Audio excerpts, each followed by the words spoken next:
All ನಮಸ್ತೆ ಎಲ್ಲರಿಗೂ welcome back to my channel friends. ಎಲ್ಲರೂ ಹೇಗಿದ್ದೀರಾ? ಎಲ್ಲರೂ ಆರಾಮಿದ್ದೀರಾ ಅಂದ್ಕೊಂಡು ಇವತ್ತಿನ ವ್ಲಾಗ್ನ ಶುರು ಮಾಡ್ತಾ ಇದ್ದೀನಿ. ಲಾಸ್ಟ್ ವೀಡಿಯೋಗೆ ತುಂಬಾ ಒಳ್ಳೆ ರೆಸ್ಪಾನ್ಸ್ ಸಿಕ್ಕಿದೆ. Thank you so much. ಪ್ರತಿಯೊಬ್ಬರು ಒಂದಷ್ಟು ಜನ ಕಮೆಂಟ್ಸ್ ಮಾಡಿದ್ದೀರಾ. ನಿಮ್ಮ ಕಮೆಂಟ್ಸ್ ಎಲ್ಲ ನೋಡೋಕ್ಕೆ ನಂಗೆ ತುಂಬ ಅಂದರೆ ತುಂಬ ಖುಷಿ ಆಗುತ್ತೆ ಅಂತಲೇ ಹೇಳ್ಬೋದು. ಸೊ ಪ್ಲೀಸ್ ಆದಷ್ಟು ಜಾಸ್ತಿ ಕಮೆಂಟ್ಸ್ ಮಾಡಿ, ಇನ್ನೂ ಖುಷಿ ಅನಿಸುತ್ತೆ. ಸೊ ನಾವು ಮಾಡ್ತಿರೋ ವೀಡಿಯೋಗೆ ನಿಮ್ಮ ಕಡೆಯಿಂದ ರೆಸ್ಪಾನ್ಸ್ ಸಿಕ್ಕಂಗೆ ಅದು ಲೈಕ್ ಮತ್ತು ಕಮೆಂಟ್ ಮಾಡಿದರೆ. ಸೊ ಇವತ್ತಿನ ವಿಡಿಯೋದಲ್ಲಿ ನಮ್ಮ ಅತ್ತೆ ಮತ್ತು ಮಾವ ಬಂದಿರೋ ಮನೆಗೆ ಬಂದಿದ್ದರು. ಸೊ ಅದ್ರ ವಿಡಿಯೋ ಆಗಿರುತ್ತೆ. ಸೊ ಅತ್ತೆ ಇವತ್ತು ಅವ್ರದ್ದೇ ರಂಗೋಲಿ, ಅವ್ರದ್ದೇ ಪೂಜೆ, ಸೊ ಪೂಜೆ ಮಾಡ್ತಾ ಇದ್ದಾರೆ. ಸೊ ಇವತ್ತಿನ ವಿಡಿಯೋದಲ್ಲಿ ಒಂದು ಸೂಪರ್ ಆಗಿರೋ ರೆಸಿಪಿ ಕೂಡ ಶೇರ್ ಮಾಡ್ತಾ ಇದ್ದೀನಿ. ಮತ್ತು ಒಂದಷ್ಟು ಎಲ್ಲರಿಗೂ ಸಂಬಂಧಪಟ್ಟಿರೋ ಒಂಥರ ಯೂನಿವರ್ಸಲ್ ಟ್ರುತ್ ಅಂತ ಹೇಳ್ಬೋದು. ಸೊ ಆ ಥರ ಒಂದಷ್ಟು ವಿಷಯಗಳನ್ನ ನಾನು ನಿಮ್ಮ ಜೊತೆ ಇವತ್ತು ಶೇರ್ ಮಾಡ್ತಾ ಇದ್ದೀನಿ. ಮೊದಲನೇದಾಗಿ ಅತ್ತೆ ಮಾವ ಬಂದಿದ್ದರಿಂದ ಏಜ್ ಆದಮೇಲೆ ಶುಗರು BP ಎಲ್ಲ ಕಾಮನ್ ಅಲ್ವಾ. ಸೊ ನಾನು ವೆಯ್ಟ್ ಲಾಸ್ಗೆ ನಾನು ಮತ್ತು ಹಸ್ಬೆಂಡ್ ಇದೊಂದು ರೆಸಿಪಿನ ಕುಡಿತಾ ಇದ್ವಿ. ಸೊ ಅತ್ತೆ ಬಂದಿದ್ರಲ್ಲ, ಏನಿದು ಅಂತ ಕೇಳ್ತಾಯಿದ್ರು. ಅಮ್ಮ ಹೀಗೆ ಅಂತ ಹೇಳಿದೆ. ಸೊ ಮಾಡು ನೋಡೋಣ ಅಂತ ಅಂದರು. ಸೊ ಅದಕ್ಕೆ ಜ್ಯೂಸ್ ಮಾಡ್ತಾ ಇದ್ದೀನಿ. ಸೊ ಅವರಿಗೂ ಕೂಡ ಆರೋಗ್ಯಕ್ಕೆ ಒಳ್ಳೇದಲ್ವ, ಅದಕ್ಕೋಸ್ಕರ. ಮೊದಲನೇದಾಗಿ ಒಂದೇ ಒಂದು ಸ್ವಲ್ಪ ತುಂಬ ಜಾಸ್ತಿ ಹಾಕೋಬಾರ್ದು, ಒಂದು ಚಿಟಿಕೆಯಷ್ಟು ಜೀರಿಗೆ ಹಾಕ್ಕೊಂಡು ಇವಾಗ ಬೆಟ್ಟದ ನೆಲ್ಲಿಕಾಯಿ ಮತ್ತು ನಿಂಬೆಹಣ್ಣ ಎತ್ಕೋತಾ ಇದ್ದೀನಿ. ನೋಡಿ, ನಾನು ಮಿಕ್ಸಿ ಪಕ್ಕನೇ ಈ ಥರದ್ದು ನೋಡೋಕ್ಕೂ ತುಂಬ ಕ್ಯೂಟಾಗಿ ಚೆನ್ನಾಗಿ ಕಾಣಿಸುತ್ತೆ. ಮತ್ತು ನೆನಪು ಕೂಡ ಆಗುತ್ತೆ. ಮಿಕ್ಸಿ ಪಕ್ಕನೇ ಇಟ್ಕೊಳ್ಳೋದ್ರಿಂದ ದಿನ ನೆನಪಾಗುತ್ತೆ. ಸೊ ಕೆಲಸಗಳ ಮಧ್ಯದಲ್ಲಿ ಮರ್ತು ಬಿಡ್ತೀವಲ್ವ, ಹಾಗಾಗಿ. ಸೊ ಬೆಟ್ಟದ ನೆಲ್ಲಿಕಾಯಿನ ಹೆಚ್ಕೋತಾ ಇದ್ದೀನಿ ನಾನು ಇವಾಗ. ಫ್ರೆಂಡ್ಸ್, ನಿಜವಾಗ್ಲೂ ಒಳ್ಳೆ ಡ್ರಿಂಕ್ ಇದು. ಕುಡಿಯೋಕ್ಕೆ ಕಷಾಯ ಈ ಥರ ಎಲ್ಲ ಒಂಥರ ಅಯ್ಯೋ ಬೇಡಪ್ಪ ಯಾರು ಕುಡಿತಾರೆ ಅದೆಲ್ಲ ಅಂತ ಅನಿಸೋದು ಕಾಮನು. ಬಟ್ ಇದರಲ್ಲಿ ಆ ಥರ ಏನೂ ಅನಿಸಲ್ಲ. ನಿಮಗೆ ಆರಾಮಾಗಿ ಕುಡಿಬೋದು, ಮಕ್ಕಳಿಗೂ ಕೊಟ್ಟರೆ ಕುಡಿಬೋದು. ಬಟ್ ಸರಿಯಾದ ಪ್ರಮಾಣದಲ್ಲಿ ಎಲ್ಲ ಹಾಕೋಬೇಕು, ಇಲ್ಲಾಂದರೆ ಕಹಿ ಬರೋ ಚಾನ್ಸಸ್ ಇರುತ್ತೆ. ಸೊ ನಾವು ಮಾಡೋ ಕ್ರಮ ಕರೆಕ್ಟಾಗಿದ್ದಾಗ ಏನು ಬೇಕಾದ್ರೂ ಅಮೃತ ಥರ ಮಾಡ್ಕೊಂಡು ಕುಡಿಬೋದು. ಸೊ ಮೆಥಡ್ ಗೊತ್ತಿರಬೇಕು ಅಷ್ಟೇ. ಸೊ ನೋಡ್ತಾ ಇರ್ಬೋದು ನೀವು ಇವಾಗ ಮತ್ತೆ ಸೋಸು ಅಂತ ಯೂಸ್ ಮಾಡ್ತಾ ಇದ್ದೀನಿ. ಅದು ಅಭ್ಯಾಸ ಆಗಿಬಿಟ್ಟಿದೆ ನನಗೆ. ಲಾಸ್ಟ್ ಕಮೆಂಟಲ್ಲಿ ಒಬ್ರು ತಿಳಿಸಿದ್ರು, ಥ್ಯಾಂಕ್ ಯು ಸೋ ಮಚ್. ನಿಮಗೂ ಕೂಡ ಆದಷ್ಟು ಟ್ರೈ ಮಾಡ್ತೀನಿ ನಾನು, ಓಕೆನಾ. ಇವಾಗ ಮೊದಲನೇದಾಗಿ ಸ್ವಲ್ಪ ಜೀರಿಗೆ, ಬೆಟ್ಟದ ನೆಲ್ಲಿಕಾಯಿ ಹೆಚ್ಕೊಂಡಿದ್ವಲ್ಲ ಮಧ್ಯದ ಪಾರ್ಟ್ನ ತೆಕ್ಕೋಬೇಕು, ಬೀಜ ಇರೋದನ್ನು. ಸ್ವಲ್ಪ ಶುಂಠಿ ಮತ್ತು ನಿಂಬೆಹಣ್ಣು ಇಟ್ಕೋತಾ ಇದ್ದೀನಿ. ನಿಂಬೆಹಣ್ಣು ಹಾಕ್ಕೊಬೇಕು, ಬಿಕಾಸ್ ಅದೇನು ಕಹಿ ಅಂಶನ ಅದು ಒಡೆಯುತ್ತೆ. ಸೊ ಇಷ್ಟನ್ನು ಹಾಕ್ಕೊಂಡು ಚೆನ್ನಾಗಿ ಇದನ್ನು ಮಿಕ್ಸಿ ಮಾಡ್ಕೊಳ್ಳೋ ಅಂಥದ್ದು. ಸ್ವಲ್ಪ ಸಾಲ್ಟ್ ಹಾಕ್ಕೋಬೇಕು.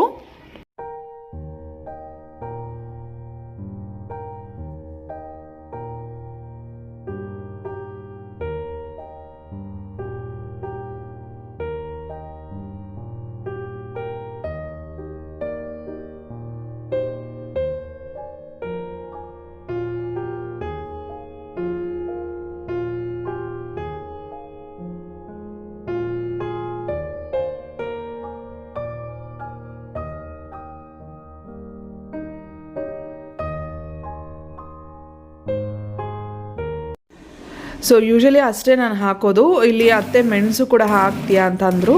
ಸರಿ, ಅದನ್ನು ಹಾಕೋಣ ಅಂತ ಅಂದ್ಬಿಟ್ಟು ಹಾಕ್ತೆ. ಅದನ್ನು ಕೂಡ ಹಾಕೋಬೋದು, ಆಪ್ಷನಲ್. ನಿಮ್ಗೆ ಏನು ಬೇಕಾದರೂ ಹಾಕೋಬೋದು, ಎಲ್ಲ ಆರೋಗ್ಯಕ್ಕೆ ಒಳ್ಳೆಯದೇ ಅಲ್ವಾ. ಸೊ ಇಷ್ಟನ್ನೇ ಹಾಕ್ಕೊಂಡು ಫಸ್ಟಿಗೆ ಹಾಗೇ ಮಿಕ್ಸಿ ಮಾಡ್ಕೋಬೇಕು. ಅದಾದಮೇಲೆ ಚೂರು ನೀರು ಹಾಕ್ಕೊಂಡು ಮಿಕ್ಸಿ ಮಾಡ್ಕೊಂಡಿದ್ದೀನಿ. ಬಿಕಾಸ್ ಆ ಜೀರಿಗೆ ಎಲ್ಲ ನೀರು ಫಸ್ಟಿಗೆ ಹಾಕೋಬಿಟ್ರೆ ಇದಾಗಲ್ಲ ಅನ್ನೋದಕ್ಕೋಸ್ಕರ. ಅದನ್ನು ಇವಾಗ ಒಂದು ಪಾತ್ರೆಗೆ ಹಾಕ್ಕೊಂಡು ಇದನ್ನು ಹೆಚ್ಚಿಸ್ಕೊಳ್ಬೇಕಾಗತ್ತೆ. ಹಾಗೆ ತುಂಬಾ ತಿಕ್ಕಾಗಿರೋದನ್ನು ಕುಡಿಯೋದಕ್ಕಾಗೋದಿಲ್ಲ. ಸ್ವಲ್ಪ ನೀರನ್ನು ಹಾಕ್ಕೊಂಡು ಇವಾಗ ಅದನ್ನು ಜಾಸ್ತಿ ಮಾಡ್ಕೋತಾ ಇದ್ದೀನಿ. ಇಷ್ಟೇ ನೋಡಿ, ಬೇಗನೆ ಆಗೋಗ್ಬಿಡುತ್ತೆ. ಮತ್ತೊಂದು ಸತಿ ಹೇಳ್ತಾ ಇದ್ದೀನಿ, ಬೆಟ್ಟದ ನೆಲ್ಲಿಕಾಯಿ, ಅರ್ಧ ನಿಂಬೆಹೋಳು, ಕ್ವಾಂಟಿಟಿ ಮೇಲೆ ನಿಂಬೆಹಣ್ಣು ಡಿಸೈಡ್ ಮಾಡ್ಕೊಳ್ಳಿ. ಸ್ವಲ್ಪ ಉಪ್ಪು, ಸ್ವಲ್ಪ ಜೀರಿಗೆ, ಸ್ವಲ್ಪ ಶುಂಠಿ, ಮೆಣಸು ಕೂಡ ಹಾಕ್ಕೊಂಡಿದ್ದೀನಿ. ಆಪ್ಷನಲ್ಲು, ನಿಮಗೆ ಬೇರೆ ಏನಾದರೂ ಹಾಕೋಬೇಕು ಅಂದರೆ ಹಾಕೋಬೋದು. ವೆಯ್ಟ್ ಲಾಸ್ ಮಾಡಲಿಕ್ಕೆ, ಹೇರ್ ಗ್ರೋತ್ ಆಗಲಿಕ್ಕೆ, ಸ್ಕಿನ್ ಚೆನ್ನಾಗಿರೋದಕ್ಕೆ, ಆರೋಗ್ಯ ಚೆನ್ನಾಗಿಟ್ಕೊಳ್ಳೋಕ್ಕೆ, BP ಕಂಟ್ರೋಲ್ ಮಾಡ್ಕೊಳ್ಳೋಕ್ಕೆ, ಎಲ್ಲದಕ್ಕೂ ಇದು ತುಂಬಾ ಯೂಸ್ಫುಲ್. ನೋಡೋಣ ಮತ್ತೆ ಇವಾಗ ಏನು ಹೇಳ್ತಾರೆ ಅಂತ. ನೋಡ್ರಿ,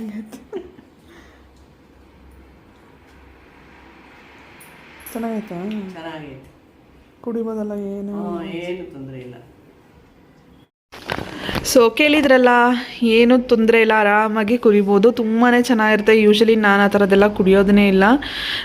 ಇದು ತುಂಬ ಚೆನ್ನಾಗಿರುತ್ತೆ, ಹಂಗಾಗಿ ಕುಡಿತೀನಿ. ನನಗೂ ಸ್ವಲ್ಪ ಕಷಾಯ ಅಂತ ಅದೆಲ್ಲ ಸ್ವಲ್ಪ ಹಿಂದೆ ನಾನು. ಇವಾಗ ಮತ್ತು ಬ್ಯಾಕ್ ಟು ಕಿಚನ್ ಅಂದ್ಬಿಟ್ಟು ಇವಾಗ ಪ್ರಿಪ್ರೇಷನ್ಸ್ ಮಾಡ್ಕೋತಾ ಇದ್ದೀನಿ. ನಾನಿಲ್ಲಿ ಇವತ್ತು ಮೆಂತ್ಯ ಚಪಾತಿ ಮತ್ತು ಹಿದ್ಕಿದ ಬೇಳೆ ಅವರೆಕಾಳು ತೊಗೊಂಬಂದಿದ್ದೆ. ಅಮ್ಮನೇ ಬಿಡಿಸ್ಕೊಟ್ರು. ಅಮ್ಮ ಅಂದರೆ ಅತ್ತೆ, ನಾವು ಅತ್ತೆ ಅಂತ ಕರೆಯಲ್ಲ, ಅಮ್ಮ ಅಂತಲೇ ಕರೆಯೋದು. ಸೊ ಅದನ್ನು ಬಿಡಿಸ್ಕೊಟ್ರು.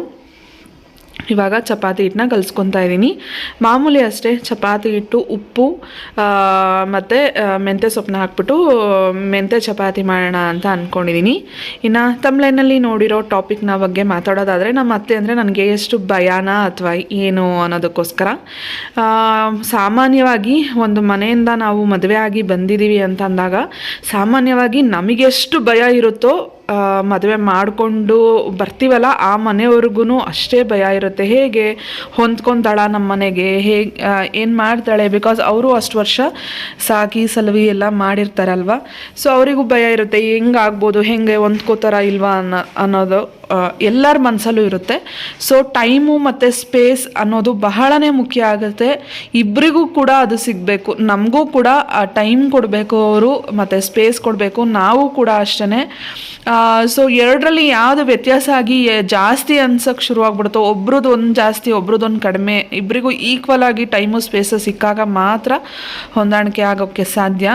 ನೋಡಿ, ಇದು ಮೆಂತ್ಯ ಸೊಪ್ಪು ಸೋಸ್ಬೇಕಾದ್ರೆ ಪ್ರತಿ ಸತಿ ನಾನು ಈ ಥರ ಸಿಕ್ಕಿದರೆ ಎತ್ತಾಕ್ತಿರ್ತೀನಿ. ಇದು ಹುಳ ಅಂತ ತುಂಬ ವೀಡಿಯೋಸಲ್ಲಿ ನಾನು ನೋಡಿದ್ದೀನಿ. ನಂಗೆ ಗೊತ್ತಿಲ್ಲ, ನಿಮ್ಗೆ ಯಾರಿಗಾದ್ರೂ ಗೊತ್ತಿದ್ರೆ ನಂಗೆ ಕಮೆಂಟ್ ಮಾಡಿ ತಿಳಿಸಿ. ನಾನು ಹಾಕೋದಿಲ್ಲ ಇದು ಹುಳ ಹಿಂಗೆ ಪ್ರೆಸ್ ಮಾಡಿದರೆ ನಿಜವಾಗ್ಲೂ ಹುಳ ಥರ ಬಂದಿದೆ ಎಷ್ಟೊಂದು ಸತಿ ನನಗೆ. ಬಟ್ ನಂಗೆ ಸರಿಯಾದ ಇನ್ಫಾರ್ಮೇಷನ್ ಇಲ್ಲ, ಹಾಗಾಗಿ ನಿಮ್ಮನ್ನೇ ಕೇಳ್ತಾ ಇದ್ದೀನಿ, ಹೌದಾ ಇಲ್ಲ ಅಂತ ನೀವೇ ಕಮೆಂಟ್ ಮಾಡಿ ತಿಳಿಸಿ. ಸೊ ಸೊಪ್ಪನ್ನ ಇವಾಗ ಚೆನ್ನಾಗಿ ವಾಶ್ ಮಾಡ್ಕೋತಾ ಇದ್ದೀನಿ. ನಾನು ಪ್ರತಿ ಸತಿ ಹೇಳ್ತಾ ಇರ್ತೀನಿ, ಸೊಪ್ಪಿನ ಸ್ಥಿತಿ ನೋಡಿಬಿಟ್ರೆ ನೀವು ಮಾರ್ಕೆಟಲ್ಲೆಲ್ಲ ತಿನ್ನೋಕೆ ಮನಸ್ಸಾಗೋದಿಲ್ಲ ಅಂತ ಯಾವಾಗೂ ಹೇಳ್ತಾ ಇರ್ತೀನಿ. ಆದಷ್ಟು ಚೆನ್ನಾಗಿ ವಾಶ್ ಮಾಡ್ಕೊಳ್ಳಿ.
ಇಷ್ಟೇ, ಹಿಟ್ಟು, ಉಪ್ಪು, ಮೆಂತ್ಯ ಸೊಪ್ಪು ಹಾಕ್ಬಿಟ್ಟು ಮಾಡ್ತಾಯಿದ್ದೀನಿ. ಸಾಮಾನ್ಯವಾಗಿ ನಾನು ಲಾಸ್ಟ್ ವೀಡಿಯೋದಲ್ಲೂ ಹೇಳಿದ್ದೆ, ನಮ್ಮ ಅಪ್ಪ ಅಮ್ಮ ಬಂದ್ರೂ ಅಷ್ಟೇ, ಅವರಪ್ಪ ಅಮ್ಮ ಅಂದರೆ ನಮ್ಮ ಅತ್ತೆ ಮಾವ ಬಂದ್ರೂ ಅಷ್ಟೇ, ಸಾಮಾನ್ಯವಾಗಿ ಅವ್ರಿಗೆ ಏನು ಇಷ್ಟ ಅದನ್ನು ಮಾಡೋಕ್ಕೆ ಟ್ರೈ ಮಾಡ್ತೀನಿ. ಬಿಕಾಸ್ ಅವರು ಒಂದೇ ಥರ ಅಡುಗೆ ತಿಂದು ಅವ್ರಿಗೂ ಅವರೇ ಮಾಡ್ಕೊಂಡು ತಿಂದು ಅಥವಾ ಇಲ್ಲಿ ನಮ್ಮ ಅತ್ತೆ ಮನೇಲಿ ಆ ಥರ ಇಲ್ಲ. ನಮ್ಮ ಅಕ್ಕ ಇದ್ದಾರೆ, ಅಂದರೆ ನನ್ನ ಕೋ ಸಿಸ್ಟರ್ ಇದ್ದಾರೆ, ಅವರು ಮಾಡ್ತಾ ಇರ್ತಾರೆ. ಸೊ ನನ್ನ ಅಡುಗೆ ಏನು ಅವ್ರಿಗೆ ಇಷ್ಟ ಅದನ್ನು ನಾನು ಮಾಡೋಕ್ಕೆ ಟ್ರೈ ಮಾಡ್ತೀನಿ. ಬಿಕಾಸ್ ಊಟ ಅನ್ನೋದು ತುಂಬಾ ಮುಖ್ಯ ಆಗುತ್ತೆ. ಎಸ್ಪೆಷಲಿ ಏಜ್ ಆದವ್ರಿಗೆ ಒಂಥರ ಅವರ ಆರೋಗ್ಯ ಹೇಗಿರುತ್ತೆ ಅದನ್ನೆಲ್ಲ ನೋಡಿಕೊಂಡು ನಾವು ಅಡುಗೆ ಮಾಡಬೇಕಾಗುತ್ತೆ. ಚಪಾತಿ ಜೊತೆಗೆ ಹಿದ್ಕಿದ ಬೇಳೆ ಪಲ್ಯ ಕಾಂಬಿನೇಷನ್ ಸೂಪರ್ ಆಗಿರುತ್ತೆ. ಸೊ ಬೇಕಾಗಿರೋದು 3 ಇಂಗ್ರೀಡಿಯೆಂಟ್ಸ್, ಅದ್ಭುತ ರುಚಿ ಅಂತಲೇ ಹೇಳ್ಬೋದು. ಅವರೇ ಮೇಳದಲ್ಲಿ ಏನು ಸಿಗುತ್ತಲ್ಲ ಆ ಥರ ಇರುತ್ತೆ. ಅಮ್ಮನ ರೆಸಿಪಿ ಇದು. ಸೊ ಕಾಯಿ, ಈರುಳ್ಳಿ ಮತ್ತು ಕೊತ್ತಂಬರಿ ಸೊಪ್ಪು 2 ಈರುಳ್ಳಿ ತೊಗೊಂಡಿದ್ದೀನಿ, 1 ಬಟ್ಲಷ್ಟು ಕಾಯಿ ತೊಗೊಂಡಿದ್ದೀನಿ ಅಷ್ಟೇ. ಇದಕ್ಕೆ 3 ಅದೇ ತುಂಬ ರುಚಿ ಕೊಡುವಂಥದ್ದು. ಮತ್ತು ಖಾರಕ್ಕೆ ತಕ್ಕಷ್ಟು ಖಾರದ ಪುಡಿ ಹಾಕೋತಾ ಇದ್ದೀನಿ, ಮತ್ತು ಸಾಂಬಾರು ಪುಡಿ, ಮನೇಲೇ ಮಾಡಿರುವಂಥ ಸಾಂಬಾರು ಪುಡಿ. ಇಷ್ಟೇ. ಇದಕ್ಕೆ ಹೆಂಗಿರುತ್ತೆ ಗೊತ್ತಾ ಫ್ರೆಂಡ್ಸ್, ನಿಜವಾಗ್ಲೂ ಒಂದು ಸತಿ ಟ್ರೈ ಮಾಡಿ ನೋಡಿ. 1 ಬಟ್ಲಷ್ಟು ಕಾಯಿ, 2 ಈರುಳ್ಳಿ, ಕೊತ್ತಂಬರಿ ಸೊಪ್ಪು, ಖಾರದ ಪುಡಿ, ಸಾಂಬಾರು ಪುಡಿ, ಇಷ್ಟೇ ಬೇಕಾಗಿರೋದು ಇದಕ್ಕೆ. ಸೊ ಇವಾಗ ಒಲೆ ಮೇಲೆ ಪಾತ್ರೆ ಇಟ್ಕೊಂಡು ಪಲ್ಯಕ್ಕೆ ರೆಡಿ ಮಾಡ್ಕೋತಾ ಇದ್ದೀನಿ. ಎಣ್ಣೆ ಹಾಕ್ಕೊಂಡು ತುಂಬಾ ಬೇಗ ಅಂದರೆ 1 ಕಾಲು ಗಂಟೆಲೆಲ್ಲ ಆಗೋಗ್ಬಿಡುತ್ತೆ. ಆಗಿಬಿಡುತ್ತೆ. ಬಿಕಾಸ್ ಇದ್ಕಿದ ಬೇಳೆ ಬೇಗ ಫ್ರೈ ಆಗುವಂಥದ್ದು, ಸಾರಿ ಬೇಯುತ್ತೆ. ಹಾಗಾಗಿ ಸೊ ತುಂಬ ಟೈಮ್ ಏನು ನಿಮಗೆ ಹಿಡಿಯೋದಿಲ್ಲ. ಇಲ್ಲಿ ನಾನು ಎಣ್ಣೆ, ಸ್ವಲ್ಪ ಸಾಸಿವೆ, ಸ್ವಲ್ಪ ಹಿಂಗೆ ಹಾಕ್ಕೊಂಡು ಹೆಚ್ಕೊಂಡಿರೋ ಈರುಳ್ಳಿ, ಕರ್ಬೇವಿನ ಸೊಪ್ಪು ಹಾಕ್ಕೊಂಡು ಒಗ್ಗರಣೆ ಮಾಡ್ಕೊತಾ ಇದ್ದೀನಿ. ಇದಕ್ಕೆ ಇವಾಗ ಸ್ವಲ್ಪ ಫ್ರೈ ಆಗ್ತಿದ್ದಂಗೆ ಹಿದ್ಕಿದ ಬೇಳೆ ಏನು ಬರುತ್ತಲ್ಲ ಅದನ್ನು ಹಾಕ್ಕೊಳ್ಳೋವಂಥದ್ದು. ಆದಷ್ಟು ಮನೇಲೇ ತಂದು ಒಂದು ಸ್ವಲ್ಪ ಕಷ್ಟ ಆದರೂ ಪರವಾಗಿಲ್ಲ ಬಿಡಿಸಿ ಇಟ್ಕೊಳ್ಳಿ. ಇಷ್ಟೇ ಒಂದು ಕವರಲ್ಲಿ ಹಾಕಿರ್ತಾರೆ, ಅದಕ್ಕೆ 80 ರೂಪಾಯಿ ಹೇಳ್ತಾರೆ. ಸೊ ಹೊಟ್ಟೆ ತುಂಬ ತಿಂದಂಗೂ ಆಗಲ್ಲ, ಈ ಕಡೆ ಬಿಟ್ಟಂಗೂ ಆಗಲ್ಲ, ಆ ಥರ ಆಗುತ್ತೆ. ಏನು ಒಂದು 1 ಅವರ್ ಕೆಲಸ ಅಷ್ಟೇ, ನೀವು ಮನೇಲೇ ಆರಾಮಾಗಿ ಮಾಡ್ಕೋಬೋದು. ನೆನೆ ಹಾಕಿ ಒಂದು 2 ಅವರ್ಸಿಗೆಲ್ಲ ನಾವು ಹಿದ್ಕಿದ ಬೇಳೆ ಮಾಡ್ಕೊಂಡ್ಬಿಡ್ಬೋದು. ಸೊ ನೋಡಿ, ಇವಾಗ ಹಿದ್ಕಿದ ಬೇಳೆ ಹಾಕಿಬಿಟ್ಟು ನಾನು ನೀರು ಹಾಕ್ಕೊಳ್ತಾ ಇದ್ದೀನಿ. ನೀರು ಹಾಕಿ ಸ್ವಲ್ಪ ಅದೊಂದು ಅರ್ಧ ಬೆಂದ ಮೇಲೆ ಉಪ್ಪು ಹಾಕೊಂಡ್ಬಿಟ್ರೆ ಬೇಗ ಬೆಂದೋಗುತ್ತೆ. ಇದು ಬೇರೆ ತರಕಾರಿಗಳ ಥರ ಎಲ್ಲ ತುಂಬಾ ಟೈಮ್ ಹಿಡಿಯೋದಿಲ್ಲ, ಸೊ ಬೇಗ ಬೇಯುತ್ತೆ. ಸೊ ಉಪ್ಪು ಹಾಕ್ಕೊಂಡೆ ಅಷ್ಟೇ. ಅದು ಬೇಯ್ತಿದ್ದಂಗೆ ರುಬ್ಕೊಂಡಿರೋ ಮಸಾಲೆನೆಲ್ಲ ಹಾಕ್ಕೊಂಡು ಅದು ಬೆಂದಮೇಲೆ ಹಾಕ್ಕೊಂಡು ಇವಾಗ ಸ್ವಲ್ಪ ನೀರು ಹಾಕ್ಕೊಂಡ್ಬಿಟ್ರೆ ಮುಗೀತು. ಇಷ್ಟೇ ಫ್ರೆಂಡ್ಸ್, ಪಲ್ಯ ರೆಡಿ ಆಗಿಬಿಡುತ್ತೆ. ತುಂಬ ನೋಡೋಕ್ಕೆ ಸಿಂಪಲ್ ಅನಿಸ್ಬೋದು, ರುಚಿ ಮಾತ್ರ ಸಖತ್ತಾಗಿರುತ್ತೆ. ನಾನಿವಾಗ ಸ್ವಲ್ಪ ಬೆಲ್ಲ ಹಾಕೋತಾ ಇದ್ದೀನಿ. ಏನು ಮಾಡಿದ್ರು ಅಷ್ಟೇ, ಸಾಂಬಾರು ಮಾಡಲಿ, ಪಲ್ಯ ಈ ಥರ ಇರೋದ್ರು ಸ್ವಲ್ಪ ಬೆಲ್ಲ ಹಾಕ್ತೀನಿ. ಉಪ್ಪು, ಹುಳಿ, ಖಾರ ಎಲ್ಲ ಇದ್ದರೆ ಅಡುಗೆ ರುಚಿ ಅಂತಾರಲ್ಲ, ಹಾಗೆ ನನಗೇನೋ ಅದೊಂದು ಅಭ್ಯಾಸ, ಬೆಲ್ಲ ಹಾಕ್ಕೊಡ್ತಾ ಇರ್ತೀನಿ. ನೀವು ಟ್ರೈ ಮಾಡಿ ನೋಡಿ. ಅಷ್ಟು ತೆಳ್ಳೋಗಿದ್ದು ಎಷ್ಟು ಗಟ್ಟಿ ಆಯಿತು ಅಂತ. ತುಂಬಾ ಚೆನ್ನಾಗಿರುತ್ತೆ, ಅವರೇ ಮೇಳದಲ್ಲಿ ಸಿಗೋ ಥರನೇ ಇರುತ್ತೆ. ಅದ್ರ ಜೊತೆ ಬಿಸಿ ಅನ್ನಕ್ಕೆ ಅಂದ್ಬಿಟ್ಟು ಸ್ವಲ್ಪ ಮಜ್ಜಿಗೆ ಒಗ್ಗರಣೆ ಮಾಡ್ಕೊಂಡಿದ್ದೀನಿ. ಈ ರೆಸಿಪಿ ನಾನು ಆಲ್ರೆಡಿ ಶೇರ್ ಮಾಡಿದ್ದೀನಿ. ಬಿಸಿ ಬಿಸಿ ಅನ್ನಕ್ಕೆ ತುಂಬಾ ಚೆನ್ನಾಗಿರುತ್ತೆ, ಬ್ಯಾಲೆನ್ಸ್ ಮಾಡುತ್ತೆ ಮಜ್ಜಿಗೆ ಜೀರ್ಣ ಆಗೋಕ್ಕೆ ಕೂಡ. ಸೊ ಚಪಾತಿ ರುಬ್ಬಬೇಕು, ಚಪಾತಿ ಲಟ್ಟಿಸ್ಬೇಕು ಅಷ್ಟೇ. ಇನ್ನು ತುಂಬ ಸಾಫ್ಟಾಗಿ ಚೆನ್ನಾಗಾಗಿತ್ತು. ನೀವು ಕೂಡ ಈ ಕಾಂಬಿನೇಷನ್ ಟ್ರೈ ಮಾಡಿ ನೋಡಿ, ತುಂಬಾ ಚೆನ್ನಾಗಿರುತ್ತೆ. ಮಾಡಿದರೆ ನಂಗೆ ಕಮೆಂಟ್ ಮಾಡಿ ತಿಳಿಸಿ.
ಸೊ ಚಪಾತಿ ಕೂಡ ರೆಡಿ ಆಯಿತು. ಇನ್ನೇನಿದ್ರು ಊಟಕ್ಕೆ ಬಡಿಸೋದು. ಮಾವ ಕೂಡ ಕುತ್ಕೊಂಡಿದ್ದಾರೆ. ಇವಾಗ ಊಟಕ್ಕೆ ಬಡಿಸ್ಬೇಕು. ನಾನು ಅಲ್ಲಿ ಫೋನ್ ಇಟ್ಟೋಗಿದ್ನಲ್ಲ, ಅವರು ಅದನ್ನು ನೋಡ್ತಾ ಇದ್ದಾರೆ, ಏನೋ ಇಟ್ಟೋಗಿದ್ದಾಳಲ್ಲ ಅಂತಂದ್ಬಿಟ್ಟು. ಪಾಪ ಏನೂ ಕೇಳಲಿಲ್ಲ ನನಗೆ. ಆಮೇಲೆ ಅಮ್ಮ ಬಂದ್ರಲ್ಲ, ಅವಾಗ ಕೇಳ್ತಾಯಿದ್ರು ಏನದು ಅಂತ. ಅಮ್ಮ ಹಂಗೆ ಏನಿಲ್ಲ ಹಿಂಗೆ ಅಂತ ಅಂದ್ಬಿಟ್ಟು ಹಾಗೆ ಯಾವಾಗೂ ಹಿಂಗೇ ಅಮ್ಮ ಏನಾದರೂ ಹೇಳಿ ಇದ್ದರೆ ಹಾಗೇ ಬ್ಯಾಲೆನ್ಸ್ ಮಾಡಿಬಿಡ್ತಾರೆ. ನಾನು ಅವಾಗೇ ಹೇಳ್ದಂಗೆ ಭಯ ಆ ಥರ ಎಲ್ಲ ಏನೂ ಇಲ್ಲ. ನಾನು ಇವ್ರು ಏನಾದರೂ ಮಾಡಿದರೆ, ಹಸ್ಬೆಂಡ್ ಏನಾದರೂ ಮಾಡಿದ್ರೆ, ಅಮ್ಮ ನೋಡಮ್ಮ ಹಂಗೆ ಮಾಡಿದ್ರು ಹಿಂಗೆ ಮಾಡಿದ್ರು ಅಂತ ಹೇಳಿದ್ರು, ಹೌದೇನೆ ಇರಲಿ ಬಿಡೆ ನಾನು ಹೇಳ್ತೀನಿ ಬಿಡು ಅಂತ ಅಂದ್ಬಿಟ್ಟು ನನ್ನ ಕಡೆನೇ ಸಪೋರ್ಟ್ ಮಾಡ್ತಿರ್ತಾರೆ. ಯಾಕೋ ಹಂಗೆ ಮಾಡ್ತೀಯಾ ಅಂತೆಲ್ಲ. ಸೊ ಹಂಗಾಗಿ ಹೇಳೋದಾದರೆ ಆ ಥರ ಅವಾಗೇ ಹೇಳ್ತಿದ್ದೆ ನಾನು, ಭಯ ಅನ್ನೋ ಥರ ಎಲ್ಲ ಏನಿಲ್ಲ, ಆರಾಮಾಗೆ ಇರ್ತಾರೆ. ಸೊ ನಾವು ಕೂಡ ಅವ್ರಿಗೆ ಹೆಂಗೆ ಬೇಕೋ ಅವ್ರು ಬಂದಾಗ ಅವರಿಗೆ ಏನು ಅಡುಗೆ ಇಷ್ಟ ಅಥವಾ ಹೇಗೆ ಆ ಥರ ಎಲ್ಲ ನೋಡಿಕೊಂಡು ಮಾಡ್ತಾಯಿರ್ತೀನಿ. ಸೊ ಆ ಥರ ಎಲ್ಲ ಏನು ಪ್ರಾಬ್ಲಮ್ ಇಲ್ಲ. ಸಾಮಾನ್ಯವಾಗಿ ಎಲ್ಲರಿಗೂ ಡಿಫ್ರೆನ್ಸ್ ಆಫ್ ಒಪಿನಿಯನ್ ಇದ್ದೇ ಇರುತ್ತೆ. ಇಲ್ಲ ಅಂತ ಹೇಳಿದರೆ ಅದು ಸುಳ್ಳಾಗುತ್ತೆ. ಎಲ್ಲನೂ ಬ್ಯಾಲೆನ್ಸ್ ಮಾಡ್ಕೊಂಡು ಹೋಗ್ಬೇಕಾಗತ್ತೆ. ಹಂಗಿದ್ದಾಗ ಅವು ಹೌದಾ ಅಂದ್ಕೊಂಡು ನೋಡಿಕೊಂಡು ನಡ್ಕೊಂಡು ಹೋದರೆ ಅಷ್ಟೇ. ಅದು ಬಿಟ್ಕೊಂಡು ಸುಮ್ಮನೆ ಯಾವಾಗೂ ಜಗಳ ಮಾಡಿಕೊಂಡು ಆ ಥರ ಇದ್ದರೆ ಸರಿ ಹೋಗಲ್ಲ. ಏನೇ ಇದ್ದರೂ ಓಪನಾಗಿ ಮಾತಾಡಿಕೊಂಡು ಹೀಗೆ ಹಾಗೆ ಅಂತ ಇದ್ದರೆ ಅವರಿಗೂ ಅರ್ಥ ಆಗುತ್ತೆ. ಅವ್ರದ್ದೇನಾದರೂ ಇದ್ದರೆ ನಮ್ಗಳಿಗೆ ಹೇಳಿದರೆ ನಮಗೂ ಕೂಡ ಅರ್ಥ ಆಗುತ್ತೆ. ಒಂದು ಇಂಪಾರ್ಟೆಂಟ್ ಅಂದರೆ ಇಬ್ಬರಿಗೂ ಮನಸ್ಥಿತಿ ಇರಬೇಕು. ಓಕೆ ನಾವಿಬ್ಬರು ಹೊಂದ್ಕೊಂಡು ಹೋಗೋಣ ಅನ್ನೋ ಮನಸ್ಥಿತಿ ಇದ್ದರೆ ಮಾತ್ರ ಲೈಫ್ ಚೆನ್ನಾಗಿರುತ್ತೆ ಅನ್ನೋದು ನನ್ನ ಭಾವನೆ. ಸೊ ನಿಮಗೇನು ಅನಿಸುತ್ತೆ ಈ ಒಪಿನಿಯನ್ ಅಂತ ಅಂದ್ಬಿಟ್ಟು ನಂಗೆ ಕಮೆಂಟ್ ಮಾಡೋದು ಮರಿಬೇಡಿ. ಸೊ ಇಬ್ಬರು ಕೂಡ ಊಟ ಮಾಡ್ತಾ ಇದ್ದಾರೆ. ನಾನು ನಮ್ಮ ಕಡೆ ಸ್ವಲ್ಪ ಡಿಶಸ್ ಮಾಡ್ತಾ ಇರ್ತೀನಿ, ಇಷ್ಟ ಅವರಿಗೆ. ಸೊ ಅದಕ್ಕೆ ಫಸ್ಟಿಗೆ ಹೇಳ್ದಂಗೆ ಅವ್ರಿಗೇನು ಇಷ್ಟ ಅದನ್ನೇ ಮಾಡೋಕ್ಕೆ ಟ್ರೈ ಮಾಡ್ತಾ ಇರ್ತೀನಿ ನಾನು.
ಬಿಸಿ ಬಿಸಿ ಚಪಾತಿ, ಹಿದ್ಕಿದ ಬೇಳೆ ಪಲ್ಯ, ಅದ್ರ ಮೇಲೆ ನಮ್ಮಮ್ಮ ಮಾಡಿರೋ ಒಂದು ಸ್ಪೂನ್ ತುಪ್ಪ ಹಾಕೊಂಡು ತಿಂತಾಯಿದ್ರೆ ಯಾಕೆ ಹೇಳ್ತೀರಾ.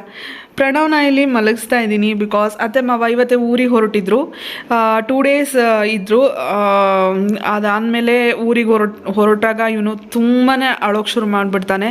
ಅದಕ್ಕೆ ಸುಮ್ಮನೆ ಅವರಿಗೂ ಪಾಪ ಹಿಂಸೆ, ಇವನಿಗೂ ಹಿಂಸೆ ಅನಿಸ್ಬಿಡುತ್ತೆ. ಆಮೇಲೆ ಹೆಂಗೋ ಏನೋ ಒಂದು ಕೊಟ್ಟು ಮ್ಯಾನೇಜ್ ಮಾಡ್ಬೋದು ಅಂತ ಹಸ್ಬೆಂಡ್ ಇಲ್ಲಿ ನಮಸ್ಕಾರ ಮಾಡ್ತಾ ಇದ್ದಾರೆ. ಅಪ್ಪ ಅಮ್ಮ ಬಂದಾಗೇ ಯಾವಾಗೂ ಅದು ಕ್ಲಾಶ್ ಆಗ್ತಾನೆ ಇರುತ್ತೆ. ಅವ್ರು ಬಂದಾಗೆ ಇವರು ಬರ್ತಾರೆ, ಇವರು ಹೋಗ್ಬಿಡ್ತಾರೆ, ಅವರು ಹೋಗ್ಬಿಡ್ತಾರೆ ಒಂದೇ ಸತಿ. ಸ್ವಲ್ಪ ಗ್ಯಾಪಲ್ಲಿ ಬಂದರೆ ಚೆನ್ನಾಗಿರುತ್ತೆ ಅಂದ್ಕೊತೀವಿ, ಯಾವಾಗೂ ಹಂಗೆ ಆಗ್ತಾ ಇರುತ್ತೆ. ಸೊ ಫುಲ್ ಅಳ್ತಾ ಇದ್ದ ಅವನು ಎದ್ಮೇಲೂ ಕೂಡ. ನನಗೂ ಕೂಡ ಬೇಜಾರಾಯಿತು. ಇಷ್ಟೇ ಇವತ್ತಿನ ವ್ಲಾಗ್. ಐ ಹೋಪ್ ನಿಮ್ಮೆಲ್ಲರಿಗೂ ಇಷ್ಟ ಆಯಿತು ಅಂದ್ಕೊತೀನಿ. ಇಂಥದ್ದೇ ವಿಡಿಯೋದಲ್ಲಿ ಮತ್ತೆ ಭೇಟಿ ಆಗ್ತೀನಿ. ನಮಸ್ತೆ.